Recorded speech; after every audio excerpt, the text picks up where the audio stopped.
सभी साथियों को जिंदाबाद। जय जोहार। जय जोहार। नमस्कार, सत श्री अकाल। और फिर लाइन बढ़ती जाएगी। ये विविधता है। जैसे जैसे जैव विविधता खत्म होती जा रही है, वैसे ये विविधता को भी खत्म किया जा रहा है और वो अंत में आ रहा है जय श्री राम तक। बात समझ लीजिए। तो प्रकृति बचाने की जो लड़ाई है ना, वो प्रकृति के जैव विविधता को बनाए रखने की लड़ाई है। और जैव विविधता को जितना हम बचाए रखेंगे, उतने ही मानवीय आविष्कार जितने भी सांस्कृतिक हुए हैं, उसको भी बनाए रखने की और बचाए रखने की लड़ाई की तरफ ले जाएंगे। अन्यथा डाइवर्सिटी, विविधता को खत्म करके एक यूनिफॉर्मिटी की तरफ हमको धकेला जा रहा है। और ये धकेलने की प्रक्रिया में हम सब हैं, हमें ही धकेला जा रहा है और हम ही धकेलने वाले भी हैं। जैसे प्रकृति के भीतर की सारी विविधता को खत्म करते हुए हमने कई सारे जीव जंतुओं को खत्म कर दिया है। आज पृथ्वी के सारे संसाधनों पर, सारे जैव विविधता के अवकाश में, स्पेस में हमने कब्जा जमा के रखा है। बाकी सारे जीव जंतुओं को जीने का हमने कोई भी अवसर, अवकाश रखा नहीं है, वो खत्म है। कई सारे स्पीशीज हमने खत्म किए, फिर हमारे भीतर वो सारी चीजें खत्म होती जा रही है। इसलिए जय जोहार भी टिकना चाहिए, जिंदाबाद भी टिकना चाहिए, सत श्री अकाल भी टिकना चाहिए, नमस्कार भी रहना चाहिए। और जिनको चाहिए वो जय श्री राम रखें, हम सियाराम पे चलेंगे, कोई दिक्कत नहीं। एनीवे, कल से चर्चा अच्छी हो रही है, अच्छा लग रहा है। पर्यावरण के संदर्भ में, प्रकृति के संदर्भ में हम सब लड़ने वाले साथी हैं। कई सारा चिंतन हम लोग करते हैं और वो चिंतन का ये दौर चल रहा है। 15-20 साल पहले शायद हम लोग चिंतन करना चाहिए ये कहते थे, नहीं, ये सवाल है, इस सवाल को हम लोग ने इसका कॉग्निजेंस लेना चाहिए ये कहते थे। पिछले 15-20 साल का जो बदलाव दिख रहा है वो ये है कि ये चिंतन का दौर शुरू हो चुका है। और अब हम लोग इस स्थिति में आ गए कि हम हमारी सृष्टि को, पर्यावरण को, प्रकृति को कैसे बचाएंगे। और वो कैसे बचाने की चर्चा में अब यहाँ आ गए कि हम लोग किस तरह से बचा सकते हैं, कौन से रास्ते इसमें ला सकते हैं। इसलिए ये कॉन्फ्रेंस के ये जो 3 एजेंडे हैं, उसमें से जो पहला वाला एजेंडा है वो लगभग चर्चा के विश्व में स्थापित है कि क्लाइमेट चेंज क्राइसिस है तो है, उसके जो दुष्परिणाम है वो दिख रहे हैं, हम लोग सब झेल रहे हैं, वो स्थापित है। इस बात उस पर अभी कोई ज्यादा बहस करने वाला मिलेगा नहीं, मतलब काउंटर आर्ग्यूमेंट करने वाला कोई अभी मिलेगा नहीं। कोई भी डेढ़ चाना अभी ऐसा दिखने वाला नहीं है कि वो बोलेगा नहीं कोई क्लाइमेट क्राइसिस नहीं है, ऐसे बोलने वाले अभी नहीं है। तो पहला एजेंडा तो लगभग मुझे लग रहा है कि स्थापित है। दूसरे एजेंडे की तरफ देखेंगे कि कहां पर, किसकी वजह से हो रहा है, वो जो चिन्हित करने की कोशिश है। उसमें स्टेट सत्ता ये केंद्र में दिखती है। फिर वो सत्ता किसके कब्जे में, किसकी सत्ता है, वो सत्ता का चरित्र क्या है, इसकी चर्चा हम लोग कर रहे हैं। फिर वो पूंजीवादी व्यवस्था है, उसको कॉर्पोरेट के एंगल से आप देख रहे हैं, वो आ गए और उसके खिलाफ की लड़ाइयाँ चल रही है, जिसके कई सारे आयाम हम अभी देख रहे हैं। और उन सारे मोर्चों पर हम सारे लोग अलग अलग तरीके से लड़ रहे हैं। एक तो यहाँ ही पंजाब में ही एक ऐतिहासिक आंदोलन पंजाब ने खड़ा किया, जिसमें पंजाब की हमेशा अहम भूमिका रही किसान आंदोलन के माध्यम से, वो हमने देख लिया। तो ये दूसरी वाली बात भी काफी हद तक स्थापित हो रही है। तीसरी वाली बात में सब डिबेट है, क्योंकि विकल्प की तरफ चलते हैं ना हम लोग। अब विकल्प के तरफ जब जाते हैं तब वो सारे द्विधा मनस्थिति भी आ जाती है, संभ्रम भी आ जाते हैं और कुछ ठोस रास्ते ढूंढने की कोशिशें भी आ जाती है। द्विधा मनस्थिति ये आ जाती कि इसी व्यवस्था के दायरे के भीतर रहकर, इसी कॉर्पोरेट जगत के भीतर क्या कोई संभावना नहीं है? तो संभावना ढूंढी जाए। तो ये द्विधा और संभ्रम अभी भी है लोगों में। फिर उसी दायरे के भीतर चीज़ों को उत्तर शोधने के, उत्तर ढूंढने की कोशिशें हमको नजर आ रही। जैसे इसी पूंजीवादी दायरे के भीतर प्राकृतिक पारंपरिक खेती को उठाकर आपने उसको कमर्शियल खेती की तरफ ले गए और आपने एक बड़ी आबादी को भूख से बाहर निकाला, ऐसा एक चर्चा रखा है। तो द्विधा और संभ्रम वहाँ है कि उसके कारण हुआ है।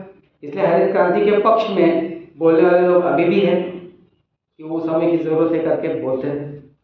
उसी तरह से प्राकृतिक संकट में से भी निकलने के लिए इसी पूंजीवादी दायरे के भीतर टेक्नोलॉजी का जो विकास होगा, वो टेक्नोलॉजी कहीं ना कहीं कार्बन को सोखने का तंत्र विकसित कर लेगा।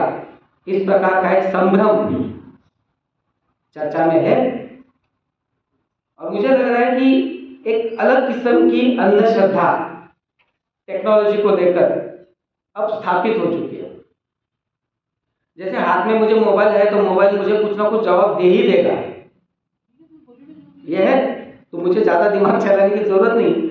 उसी तरह से प्रकृति के भीतर ये जो भी इम्बैलेंस आ चुका है, प्रदूषण जो बढ़ चुका है, तो हवा का कार्बन डाइऑक्साइड को जमीन के भीतर खींचने का कोई ना कोई नया तंत्र विकसित हो जाएगा और चीजें फिर ठीक ठाक हो जाएगी, क्योंकि हमने इसी पूंजीवादी व्यवस्था में से उत्तर मिल जाएगा। ये एक संभ्रम, ये एक अंधश्रद्धा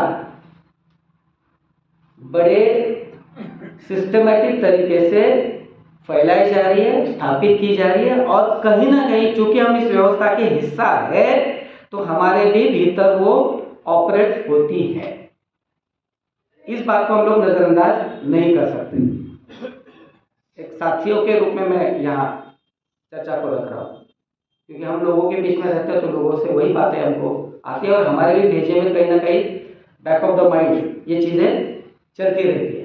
तो उस संभ्रम से और उस अंधश्रद्धा से हमको बाहर निकलना पड़ेगा और निकलने के कोशिश जो है वो कोशिश यही है कि रास्ता नहीं है ये मानना, ये समझ में आना भी नए रास्ते की तरफ ले जाता है। तो उस पहले मान ले कि ये दायरे के भीतर कोई रास्ता नहीं है, नहीं अगर है तो फिर अलग रास्ते ढूंढे जा सकते हैं, ढूंढना पड़ेगा। तो क्या क्या हो सकता है? तो उसमें से कल से जो हम लोग चर्चा कर रहे हैं वो कार्बन सिक्वेस्ट्रेशन को लेकर कर रहे हैं। कार्बन को कैसे, हवा का जो कार्बन है उसको जमीन में कैसे सोखा जा सकता है, उसके कौन से तरीके हो सकते हैं। तो उस अंधश्रद्धा को थोड़ा बाजू में रख दे तो इस प्रकृति के ही भीतर वो रास्ते हैं जिसकी चर्चा या जिसका मॉडल आप शेषाद्री जी या सागरदारा जी आप रख रहे हो, और वो हो सकता है अल्टीमेटली फोटोसिंथेसिस के माध्यम से ही सारी चीजें चल रही है। वही हमको कार्बन सोख के भी दे रहा है और हमको ऑक्सीजन भी दे रहा है और हमको खाना भी दिला रहा है। अब इस प्राकृतिक प्रक्रिया को बाजू में करके और कई दूसरी प्रक्रिया स्थापित करना अपने आप में प्रकृति का दोहन है, वो अपने ही पैर पर कुल्हाड़ी मारने जैसा है। तो उस प्रक्रिया को हम लोग को केंद्र में लाए। अब फिर दूसरा सवाल उसमें आ जाता है, अगर इस बात को इन प्रिंसिपल हम लोग मान लेते हैं जो मान रहे हैं, तो फिर व्यवहारिक सवाल आ जाते हैं किस तरह से करें, है ना। अब किस तरह से करने में उसका एक पक्ष साइंटिफिक वाला हो गया कि कितना कार्बन सोखा जा सकता है अभी की स्थिति में और वो प्रकृति में किस तरह से बैलेंस बनाने में मदद कर सकता है। दूसरा पक्ष आता है वो सामाजिक स्तर पर है कि ये कौन मानेगा, मुझे अगर पराली जलाना ज्यादा फायदेमंद होगा इकोनॉमिकली तो मैं क्यों उसको रोकूं, मैं जलाऊंगा। अगर उसमें से मुझे कार्बन क्रेडिट के माध्यम से अगर कुछ मिलेगा तो मैं वो वाला रास्ता लूंगा। ये सामाजिक और आर्थिक स्तर पर ये चीजें आती। अब उसमें खतरा है। खतरा ये कि सारी चीज़ें एक बार मार्केट के दायरे में आप लोग रखना शुरू कर देते हैं तो पूंजीवाद का एक पिछले 250-300 साल की एक बहुत एक खासियत है, उसका एक फितरत है, उसका एक चरित्र है। वो हर चीज़ का धंधा करके दिखाती है, हर चीज़ का, हर चीज़ का। हमारे मोदी साहब बोलते हैं ना, आपदा में अवसर ढूंढो, तो आपदा भी एक धंधा का केंद्र बन जाता है। आपदा से वो परेशान नहीं होते। तो प्रकृति का दोहन ये भी एक अपने आप में एक अलग इंडस्ट्री के रूप में वो स्थापित करने में कामयाब हो जाते हैं। उसी तरह से कार्बन सोखने के जो भी तौर तरीके हम लोग ढूंढने की कोशिश कर रहे हैं और उसको आर्थिक दायरे के भीतर स्थापित करने की सोचते हैं, उसको कहीं ना कहीं वो मार्केट के दायरे में तो नहीं ले जा सकते, या उसको ले जाने में हम लोग मददगार तो नहीं साबित हो जाएंगे। इसका भी ख्याल हमको रखना पड़ेगा। फिर अब ये हवा की बातें तो नहीं चलेगी ना, मतलब एब्स्ट्रैक्ट में बात करके तो नहीं चलेगा, हकीकत तो यही है। फिर हम चलते हैं कि पूरी दुनिया भर में प्रकृति के साथ सीधा सीधा और नजदीकी रिश्ता रखने वाले सामाजिक तबके, समाज समूह, वो कौन से हैं? तो आज की तारीख में जो बचे हुए समूह हैं, कुछ हद तक, मैं पूरी तरह से नहीं कहूँगा लेकिन कुछ हद तक, वो है आदिवासी, जिनका जंगल के साथ रिश्ता अभी भी है। दूसरा है मछुआरा, जिसका समंदर पानी के साथ रिश्ता और उसकी आजीविका उस पर ही निर्भर है। तीसरा है जो इन दोनों के मुकाबले में ज्यादा दूषित या करप्ट हो चुका है, वो है किसान, जिसमें उसकी भूमिका होगी नहीं होगी वो अलग सवाल, लेकिन वो है। अब ये तीन तबके अगर छोड़ दें तो बाकी सारा जो भी डामाडोल खड़ा है वो प्रकृति के कॉन्शियस दोहन के आधार पर खड़ा है, वो बाजू में रखो। लेकिन ये तीन सेक्शंस को लेकर हम लोग आगे कैसे बढ़ सकते हैं और इन तीन सेक्शंस को केंद्र में रखकर प्रकृति के संवर्धन की दिशा में क्या क्या रास्ते ढूंढे जा सकते हैं, उसके बारे में हमको देखना पड़ेगा। उस कॉन्टेक्स्ट में फिर कार्बन सिक्वेस्ट्रेशन का इस व्यवस्था के भीतर का गणित हमको रखना पड़ेगा, और उसका गणित इस तरह से रखना पड़ेगा कि उसका कंक्लूजन, उसका निष्कर्ष पैसे के माध्यम से या मोड ऑफ एक्सचेंज के माध्यम से इसको सॉल्यूशन निकाला नहीं जा सकता, इस दिशा में उसको ले जाना पड़ेगा। तो बात बनी। इसलिए हमको ये गणित रखना पड़ेगा कि मेरे खेत में कितना कार्बन मैं सोख रहा हूं, कितना ऑक्सीजन मैं दे रहा हूं, और आप अगर एमएसपी की बात कर रहे हो, आप कर रहे हो, मैं नहीं, आप अगर एमएसपी की बात कर रहे हो तो आपका एमएसपी का मॉडल गलत है, उसमें ये वाला कंपोनेंट आपको जोड़ना पड़ेगा आपको। और आप अगर जोड़ नहीं सकते हो तो सब खारिज करो, फिर हम बताते हैं दूसरा क्या हो सकता है। इस स्तर पर अभी ये डिबेट को ले जाना पड़ेगा, ठीक है। अब वो स्टेज पे डिबेट जाएगी तब आगे की चर्चा हो सकती है। कई बार क्या होता है ना कि हम लोग, चूंकि हम लोग आंदोलन वाले हैं, हमारे सामने 2-3 हजार साल का इतिहास हमारे सामने रहता है और हमारे सामने हमारे अपने मूल्य भी होते हैं। तो चूंकि उस वैल्यू सिस्टम को हम लोग बिलीव करने वाले लोग हैं, कमिटमेंट हमारा होता है, तो हम जंप कर जाते हैं और फिर हम लोग एक आदर्शवादी भूमिका में चले जाते हैं। आदर्शवादी भूमिका का विरोध मेरा नहीं है, वो आदर्श है इसलिए हम लोग यहाँ खड़े हैं, उसके प्रति हमारी कमिटमेंट है। लेकिन एक डायनामिक सोसाइटी है और एक डायनेमिज्म भी है, तो वो समय खत्म हो गया, 2 मिनट का। तो वो स्टेज कहाँ आई है, समाज का अभी का वो स्तर कहाँ आया है, वहीं से हमको उसको ले जाना पड़ेगा। तो तात्कालिक संदर्भ में अभी इतना ही कहूँगा कि भाई पंजाब के भीतर या ये किसान आंदोलन के कॉन्टेक्स्ट में एक बात ये यहाँ आ सकती है कि आपने 3 कानून को रद्द कर दिया आंदोलन करा के, उन्होंने पीछे लिए सरकारों ने, ये तात्कालिक लाभ हानि जो भी है वो हुआ है। अब एमएसपी की मांग जो कानून में तब्दील करने की मांग आप कर रहे थे, आंदोलन जो कर रहा था, वो सरकार ने मानी नहीं है, उन्होंने मंजूर नहीं की है, और वो संघर्ष अभी दोबारा खड़ा करने की कोशिश हो रही है। हम कहेंगे भाई एमएसपी का जो कंपोनेंट है उसको रीडिफाइन करो, मिनिमम बात है, संभव है, मतलब कम हमको मालूम है कि वो संभव नहीं है, लेकिन उनके लिए हम बोल सकते हैं कि ये संभव है, आप करके दिखाओ, करो। वो गणित ठोस रूप से हमको रखना होगा कि 1 एकड़ का कितना आता है, उसका वैल्यूएशन क्या होगा, इकोनॉमिक सेंस में आपके मोड ऑफ एक्शन के भीतर भी उसका क्या सेंस बनता है। और शायद मुझे ऐसे कभी कभी लगता है सागर कि ये सारी चर्चाओं का या ये सारे संदर्भों का ख्याल उस कॉर्पोरेट जगत को ज़्यादा है, इसलिए उसने प्रीएम्प्टिव एक्शन लेके पहले कानून लाए, जमीन हटाने की कोशिश की। वो जानते हैं जो बात आज आप कर रहे हो वो बात उनको 10 साल पहले मालूम थी और उसके प्लानिंग में वो चले गए। और शायद अगर उनका चल जाता तो जिस तरह से पानी बाजार में बिकने के लिए है, तो हो सकता है कि ताज़ा ऑक्सीजन भी बाजार में बिकने के लिए हो जाता। अलग तरीके से कोरोना के समय आ ही गए, ऑक्सीजन क्या बोलते हैं उसको, बार है ना, बियर बार होता है, वैसे ऑक्सीजन बार भी खुले दिल्ली में, तो वो शायद वो मार्केट तभी खड़ा हो जाता है। तो किसान आंदोलन ने उसको तो ब्लॉक कर दिया जाने अनजाने, उसके बारे में वो कॉन्शियस था कि नहीं था पता नहीं, लेकिन हो गया।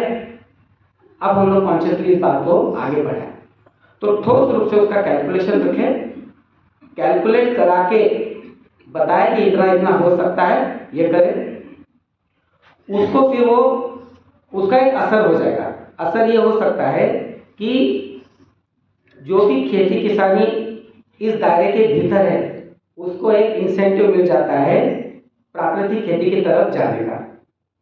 लेकिन ये पहला और छोटा कदम है। अब इस पहले और छोटे कदम को अगर हम लोग अंतिम कदम मान लेंगे, फंस गए। तो हमारे कम से कम एक्टिविस्ट लोगों के दिमाग में वो बात साफ रहे कि ये पहला और छोटा कदम है उस दिशा में जाने का जहाँ विकल्प हम लोग खड़ा कर सकते हैं। एक बात और थोड़ा 2 मिनट ले लो, चलेगा? अगर रिक्वेस्ट है मेरी, आखिरी बात कर रहा हूँ। दूसरी जो पक्ष है, ये तो एक बात होगी, दूसरा जो पक्ष है जिसके बारे में हमारे हाथ में नहीं है, वो ये है कि पूंजीवाद बाजार में अपने चीजों को बनाकर बेचकर जो भी मुनाफा कमाता था उसकी एक मर्यादा है, उनकी भी समझ में आ गई है, वो उससे आगे निकल चुका है। और अभी तो सब ऑटोमेशन, आर्टिफिशियल इंटेलिजेंस वगैरह वगैरह वगैरह सब आ रहा है। ऐसी स्थिति में जितने भी प्राकृतिक संसाधन है, जिसका एक जिक्र अभी रिदा सिंह ने किया कि गांव के कॉन्टेक्स्ट में लिथियम को लेकर, उन पर कब्जा जमाने की पूरी की पूरी कोशिश जो चल रही है, वो कोशिश अभी तेज हो जाएगी। तो हम जितने भी परियोजनाओं के खिलाफ, प्रकल्पों के खिलाफ लड़ रहे हैं, वो लड़ाइयाँ हमारी और आने वाले दिनों में तेज होती जाएगी। कुछ लड़ाइयाँ हम लोग जीतेंगे, कुछ लड़ाइयाँ हम लोग हारेंगे, वो हार जीत चलती रहेगी, लेकिन ये लड़ाइयाँ और तेज होती जाएगी क्योंकि हमले तेज हो जाएंगे।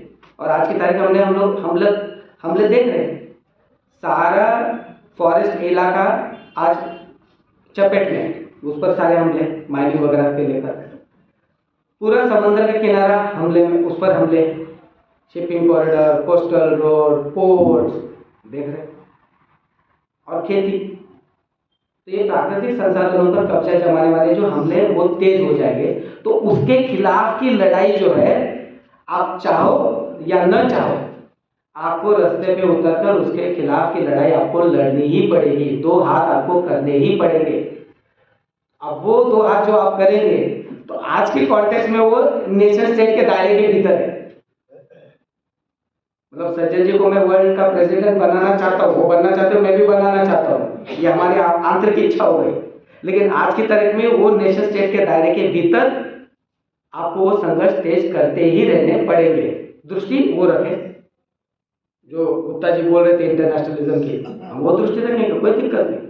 लेकिन लड़ाई उसी नेशन स्टेट को एड्रेस करते हुए आज की तारीख में करते रहना पड़ेगा, इंटरनेशनलिज्म का या ग्लोबल कॉन्टेक्स्ट को दिमाग में रखकर।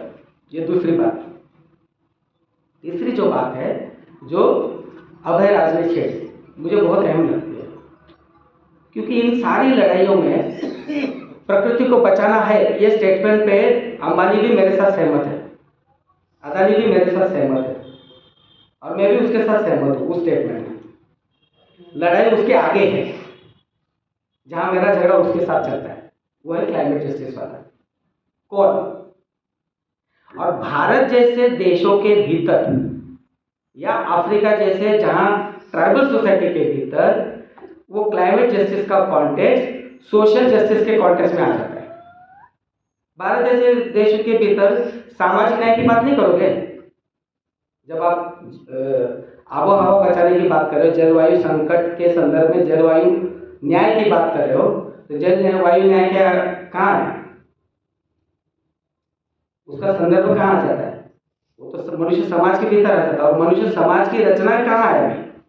उसका सबसे बड़ा नुकसान या जो झेलना पड़ता है वो किसको पड़ता है? अगर आज की तारीख में आदिवासियों को सबसे ज्यादा झेलना पड़ता है, खेती बाड़ी करने वाले उन सामाजिक तबकों को करना पड़ता है, तो उसके सामाजिक न्याय की बात तो मुझे करनी पड़ेगी। इसलिए क्लाइमेट जस्टिस के साथ साथ मुझे सोशल जस्टिस की बात भी करती रहनी पड़ेगी। ये एक तीसरी बात है। तो इस कॉन्टेक्स्ट में वो आंकड़े हम लोग निकालें, डिमांड के रूप में कॉइन करें, और वो डिमांड के रूप में कॉइन करते हुए हमारे किसानी समाज के भीतर जगह जगह पर इसके बारे में हम लोग सचेत करें, उस तरह की मीटिंग हम लोग करें, और वो एक डिस्कोर्स में अभी कैसे आ जाएगा। जैसे एक उदाहरण के रूप में कहूँ कि हमने ये बात छेड़ी, आप और हम जो बात करेंगे वो एक बात हो जाती है, और जो किसान आंदोलन का नेता बात कर देता तो दूसरी बात बन जाती है, काम खड़े हो जाते हैं। तो राकेश टिकैत ने वो केरल में बात कही थी, उन्होंने कार्बन वाली, तो कान खड़े हो गए लोगों के, अरे। तो ये चर्चा में आ जाना चाहिए। तो पहला स्टेज चर्चा में लाने के लिए जगह जगह पे कार्बन सिक्वेस्ट्रेशन क्या करना चाहते हैं, किस तरह से होता है, उसका एक खाका, उसका एक कैलकुलेशन, और तीसरा एक डिमांड, जो डिमांड ध्रुवीकरण खड़ा कर दे, पोलराइजेशन खड़ा कर दे नई लड़ाई को। तो इससे ये हो सकता है कि किसान आंदोलन नए मुद्दों के साथ नए तरीके से नए उभार की तरफ अभी जाएगा, जा सकता है। तो उसके भीतर के सारे जो भटकाव वाले रास्ते हैं, वो भटकाव वाले रास्ते भटकाने के पहले ये काम हमको करना है। तो उसका एक पहला ये स्टेज था, आज हम लोग कर रहे हैं वो। इसके बाद हम लोग को एक सीरीज के तहत इस काम को हमको आगे बढ़ाना होगा। वो बढ़ाने की प्रक्रिया में हम लोग सब साथी एक साथ चले। इतना कहकर मैं यही रुकता हूँ। सबको फिर एक बार जोहार, जिंदाबाद, धन्यवाद।